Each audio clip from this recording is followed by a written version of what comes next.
5 component objectives. Creating these objectives is a problem-solving task that involves applying specific rules.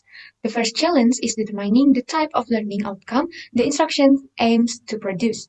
We will cover the 9 types of learning, starting with intellectual skills. The first one is discrimination. Discrimination performance always involves being able to see, hear, or feel sameness or differences between stimuli. There are many reasons persons cannot discriminate. For example, a person who is colorblind cannot discriminate red from blue. However, even persons who are physically able must learn important discriminations. For example, a sighted person must learn to distinguish the letter B from D to read properly. The second one is concrete concept.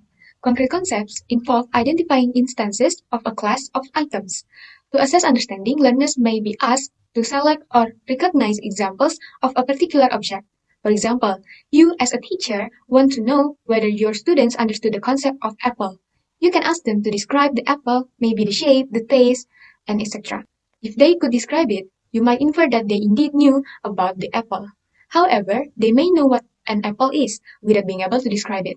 You could ask them to point, to touch, or select a picture of an apple. All these are acceptable, although different ways to demonstrate that the learner possesses the concept apple. The third one is define concept. Define concepts classify objects or events based on attributes and functions. The verb used here is classify. Since what the learner has to do is classify some instance into one or more categories based on a verbal description of its attributes and function, or to be able to appropriately apply the concept when classifying the instance. For example, a chair is a class of furniture that includes office chairs, dining chairs, armchairs, and stools. A dining chair might be described as a chair designed for sitting at a table while eating. In this case, a stool is not a dining chair, even though it may provide a seat, because it typically lacks of backrest and is not specifically designed for dining purposes. Next is rule.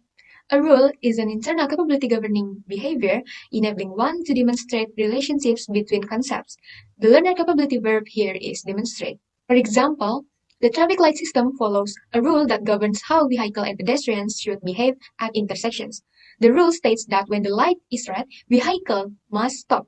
When the light is green, vehicles may proceed. And when the light is yellow, drivers should slow down and prepare to stop. The same rule applies in different situations, whether at a busy highway intersection or a small neighborhood crossing. A driver who understands this rule can demonstrate their capability by correctly stopping at red lights, proceeding at green lights, and slowing down at yellow lights, ensuring safe and orderly traffic flow. The fifth is problem solving. Problem solving requires selecting and using rules to find solutions in novel situations. The verb used here is generate. An example of a problem solving objective is cooking without a specific recipe. Imagine someone wants to bake a cake but realizes they are missing an ingredient, such as eggs. Instead of giving up, they must generate a solution by finding a substitute, like maced bananas or yogurt, based on their prior knowledge of baking ingredients. In this case, the person is not just applying a memorized rule, like following a step-by-step recipe, but synthesizing different rules and concepts about baking, such as understanding ingredient functions, textures, and ratios to create a new solution. Next is cognitive strategy. A cognitive strategist regulates learning processes like attention, encoding, and retrieval. The associated verb is adopt. For example, people often struggle to remembering the sequence of colors in a rainbow. Some might try to recall each color individually, which can be difficult, especially for young learners. However, a more effective cognitive strategy is to use a mnemonic device, such as Magiku Hibiniu, which represent merah, jingga, kuning, hijau, biru, nila, dan